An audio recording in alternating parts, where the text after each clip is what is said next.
bakotanga kaka verset ya liboso tovandi parce que ezali molai ezala molai mpona biso toloba moke. Amen, peuple de Dieu. Amen, bana na Nzambe. Papa tokeli na 2 Chroniques chapitre 20 banda na premier verset.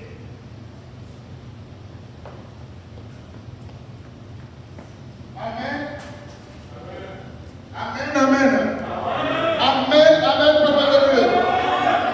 Lisons la parole de Dieu dans le livre de 2 Chroniques, chapitre 20, à partir du premier verset jusqu'au verset 25. Nous lisons.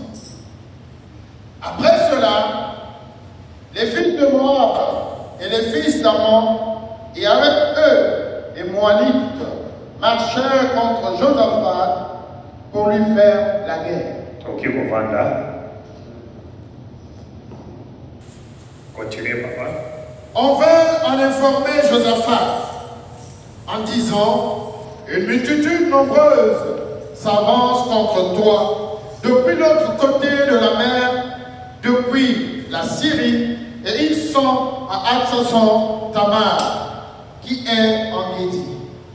Dans sa frayeur, Josaphat se disposa à chercher l'Éternel. Et il publia un jeûne pour tout Juda. Juda s'assembla pour invoquer l'Éternel, et l'on vit de toutes les villes de Juda pour chercher l'Éternel. Josaphat se présenta au milieu de l'assemblée de Juda et de Jérusalem, dans la maison de l'Éternel, devant le nouveau parvis. Et il dit: l'Éternel, Dieu de nos pères, n'es-tu pas Dieu dans les cieux? Et n'est-ce pas toi qui domines sur tous les royaumes des nations? N'est-ce pas toi qui emmènes la force et la puissance, et à qui nul ne peut résister? N'est-ce pas toi, ô Dieu, qui as chassé les habitants de ce pays devant ton peuple d'Israël, et qui l'a donné pour toujours à la postérité d'Abraham qui t'aimait? Ils l'ont habité et ils t'y ont bâti un sanctuaire pour ton nom, en disant: si nous survient quelque calamité, l'épée, le jugement, la peste ou la famine, nous nous présenterons devant cette maison et devant toi. Car ton nom est dans cette maison, nous crierons à toi du sein de notre détresse, et tu exauceras et tu sauveras. Maintenant, voici les fils d'Ammon et de Moab, et ceux de la montagne de Séhir, chez lesquels tu n'as pas permis à Israël d'entrer quand il venait du pays d'Égypte, car il s'est détourné d'eux et ne les a pas détruits. Les voici qui nous récompensent en venant nous chasser de ton héritage, dont tu nous as mis en possession. Ô notre Dieu, n'exerceras-tu pas des jugements sur eux? Car nous sommes sans force devant cette multitude nombreuse qui s'avance contre nous, et nous ne savons que faire, mais nos yeux sont sur toi. Tout Juda, se tenait debout devant l'Éternel, avec leurs petits-enfants, leurs femmes et leurs fils.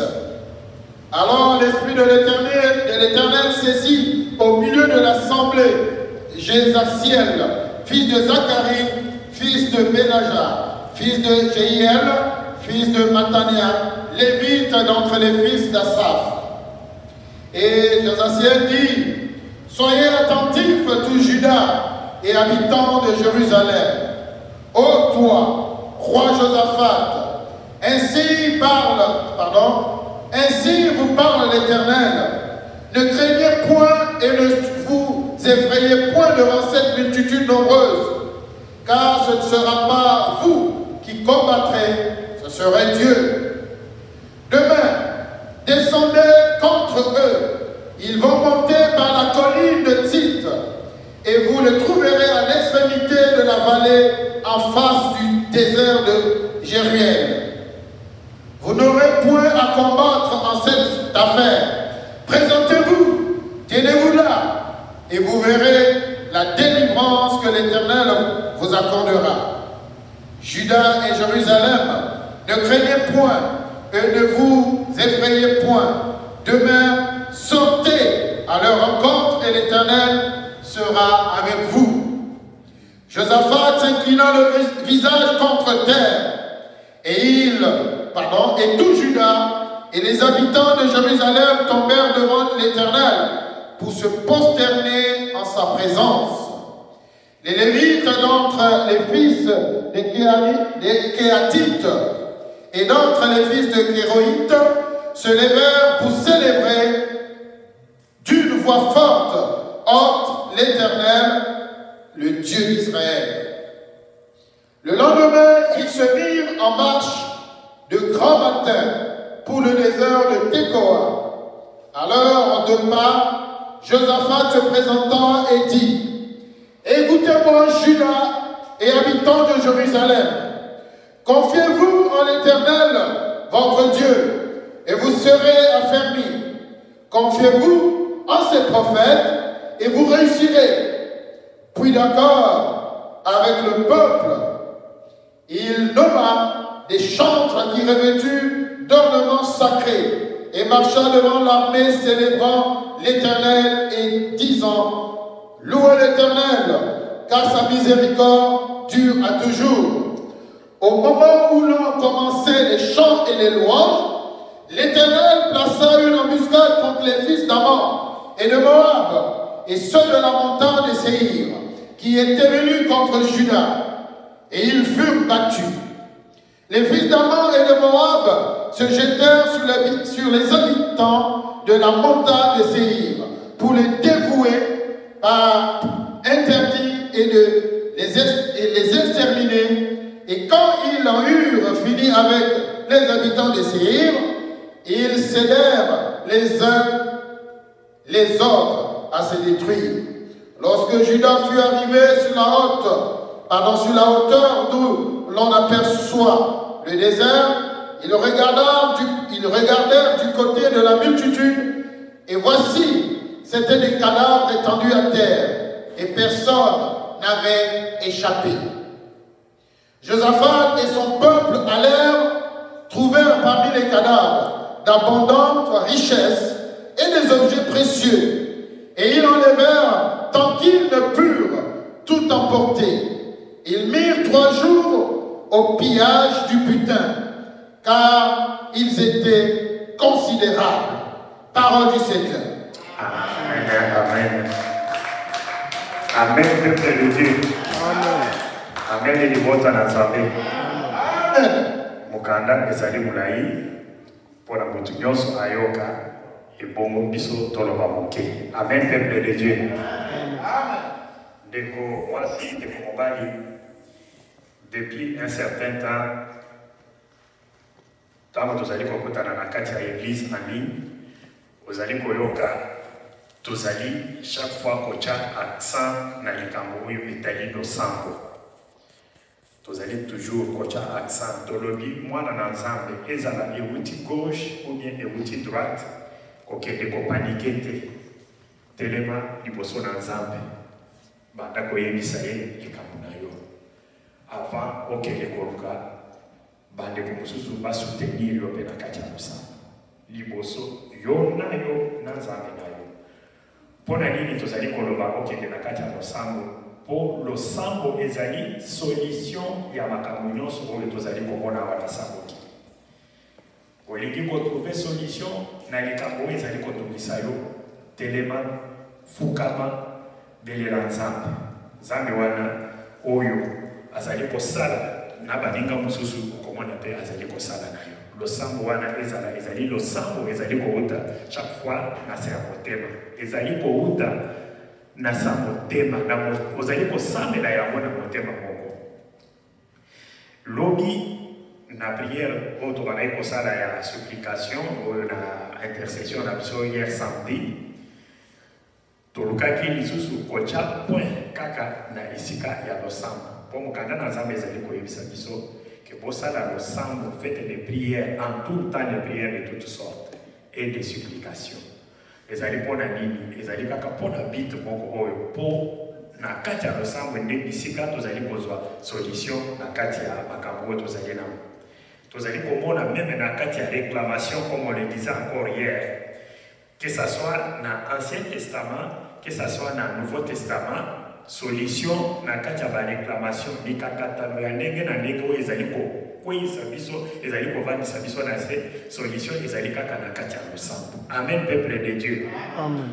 Amen bana na Nzambe. Amen. Ndeko ezali mpona koyebisa yo te solution ezali kaka na kati ya Jésus Christ kaka na kombo na ye nde bisika tokozwa solution epai mosusu te kombo mosusu ezali te molangi mosusu ezali te oyo nokende na nopakola mafuta oyo kende na mosala wana te te kaka na kombo ya Jésus Christ nde bisika lobiko ezali. Amen bana na Nzambe.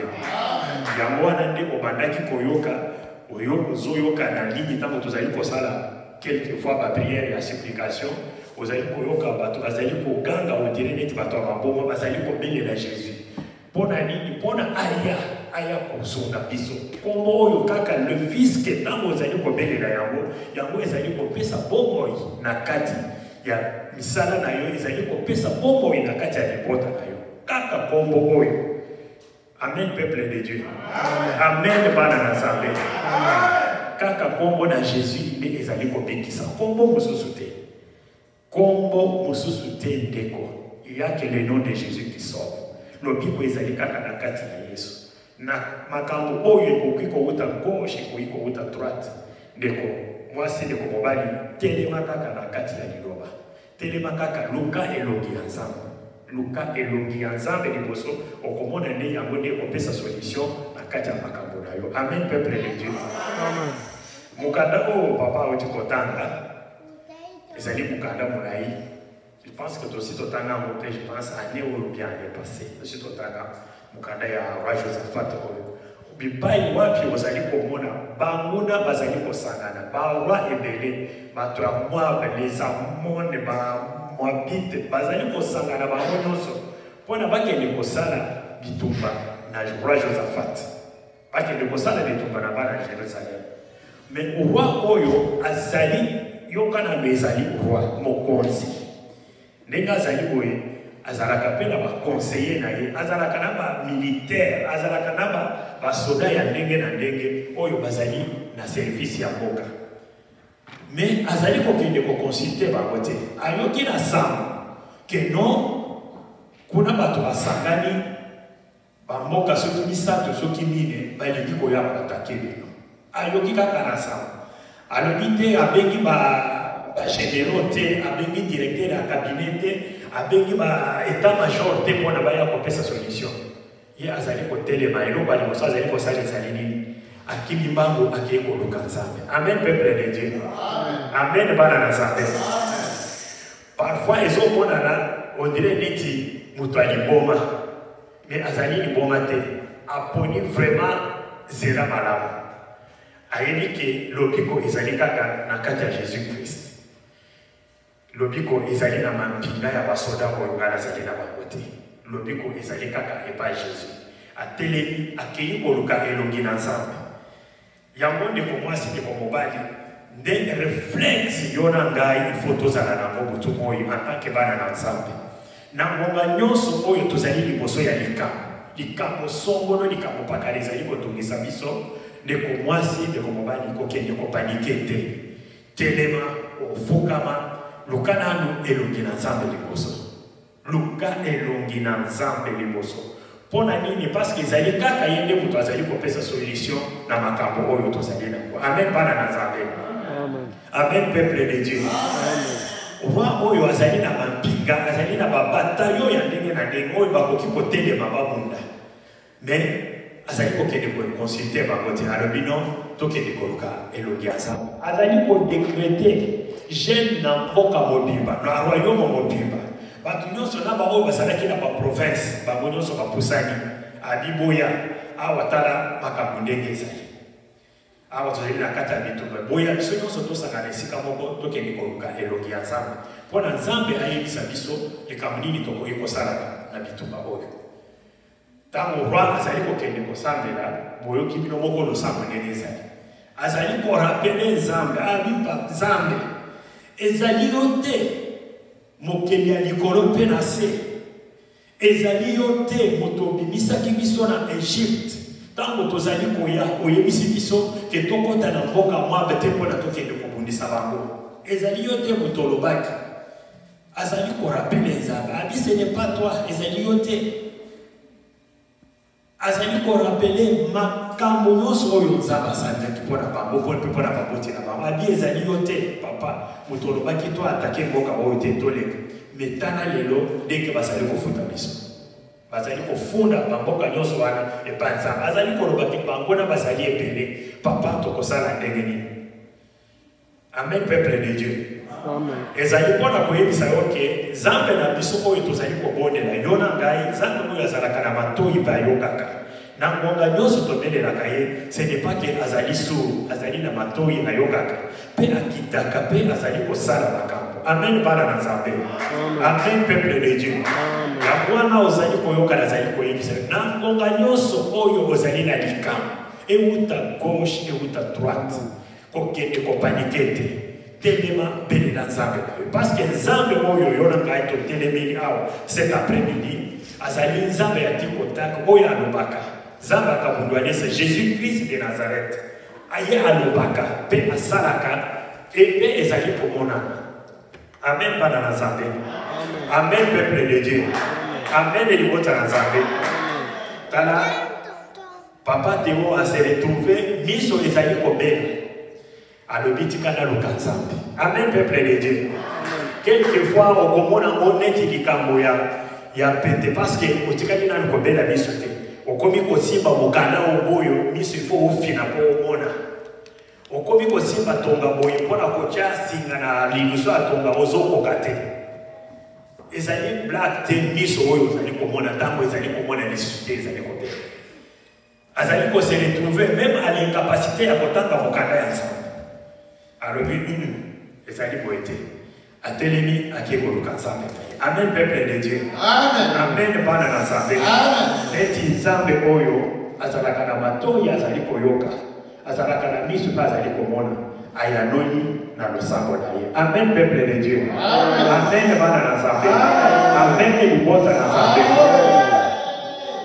Josaphat abeleli na royaume mobimba babeleli Nzambe babandi koexposeli makambo na bango liboso na Nzambe neti Nzambe ayokaka Nzambe akiti mpe ayoki mpe akiti nde ozali koyoka na verset mosusu oyo papa atani molimo na Nzambe ezali kokende koloba sikoyo na kati ya Cassiel non comme ça molimo na Nzambe ezali koloba na kati na ye ebisi bango nini Nzambe ayoki losambo na bino ndenge bozali wana bobanga eloko te bobanga eloko te bitumba wana ezali bino te mutu mokobunda ezali Nzambe yango nazali koyebisa yo na pokwa ya lelo ndeko mwasi ndeko mobali likambo nyonso oyo ozali nango bitumba nyonso oyo ozali nango bazali kobundisa yo gauche droite yo nde mutu okobunda bitumba wana te ezali Nzambe nde mutu akobunda yo talela kaka Nzambe. Amen, peuple de Dieu.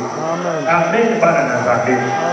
Nzambe akiti ayebisi bango ke non bitumba wana bino nde mutu okobunda te ngai nde mutu nakokende kobunda bino ose présenter kaka na esika ya bitumba ndeko mwasi ndeko mobali Josaphat azola msama tunyonso na tongo balobi ngonga ekoki tokende bitumba batamboli bango bazali kosala nini bato bazali kokende bitumba bazali kopona nde bachante baleka liboso bakende bayembaka matsembo. Amen, peuple de Dieu. Amen, bana na Nzambe.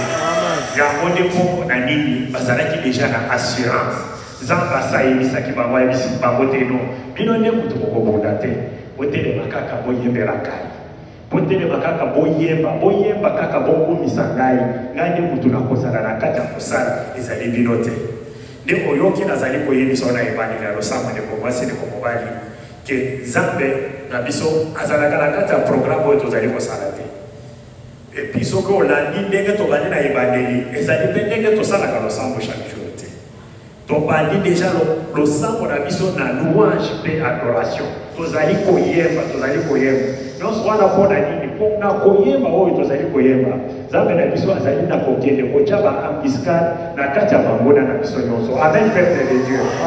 Amen, bana na nzambe. Amen, libota na nzambe.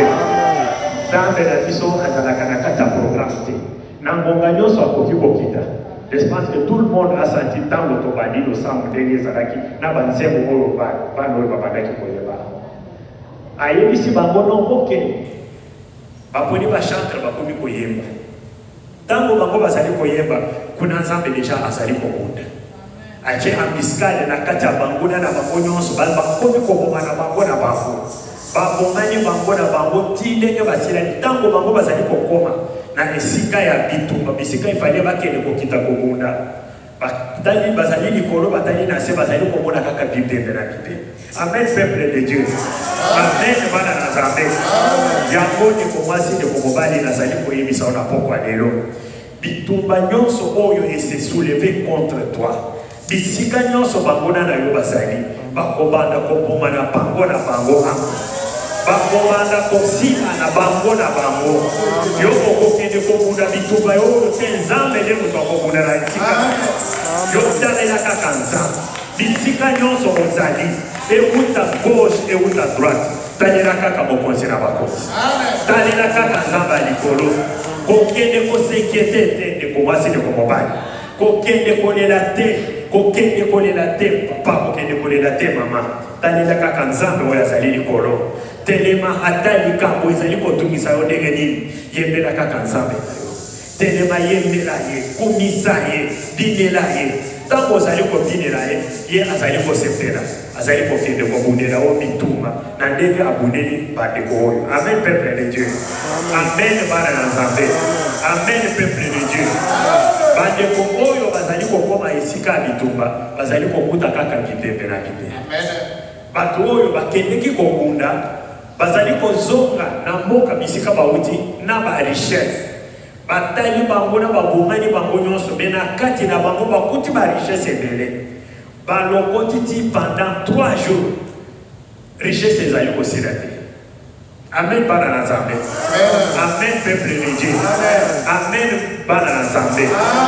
Baoyo nyonso bakangaki oyo yo biloko bakanisi balobi ke non mbula oyo ekomi kosila deja tokangi yango tozali kokima nango baoyo nyonso babandaki kokanisa liwa mpona yo mpona bana na yo baoyo nyonso bakanga misala na yo ndeko mwasi ndeko mobali okoyoka na sango okoyoka na sango nzambe deja ye moko asaki ti alobiki azali kokende kobundela yo alobiki azali kokende kosilana na bango na bango yo telema kaka na losambo kumisa kaka nzambe okoyoka na sango ndeko mwasi ndeko mobali okomona makambo oyo nanu otikali komona te yo telema kaka kumisa nzambe na yo likambo euta gauche euta droite papa mama kokende kobungisa elikya na yo te kobungisa elikya na yo te ndeko mwasi ndeko mobali telema salela nzambe binela ye yembela ye sala oyo nyonso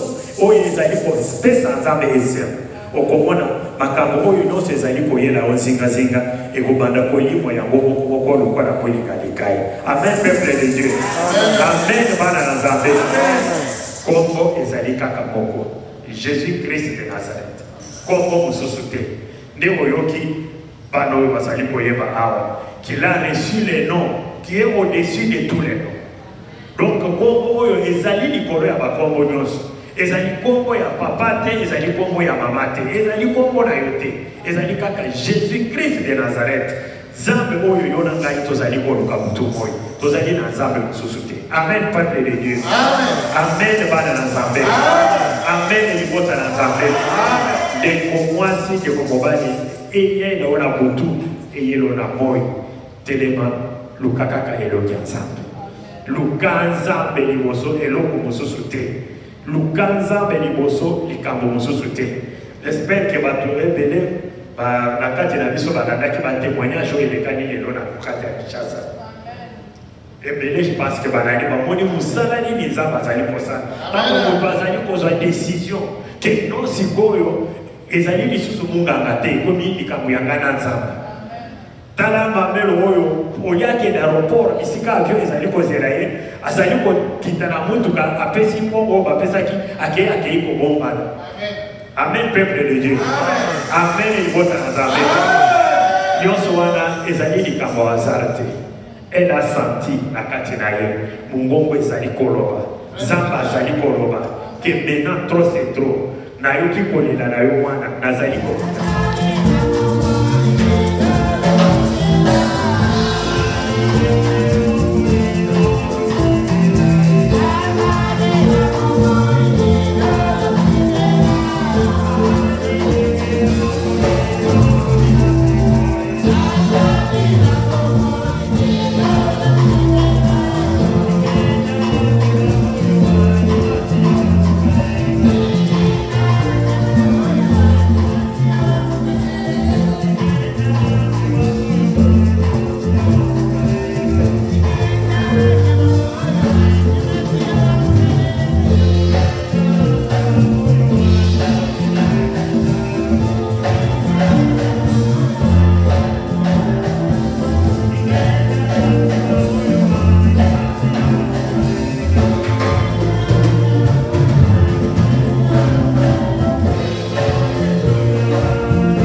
Jésus-Christ, voilà.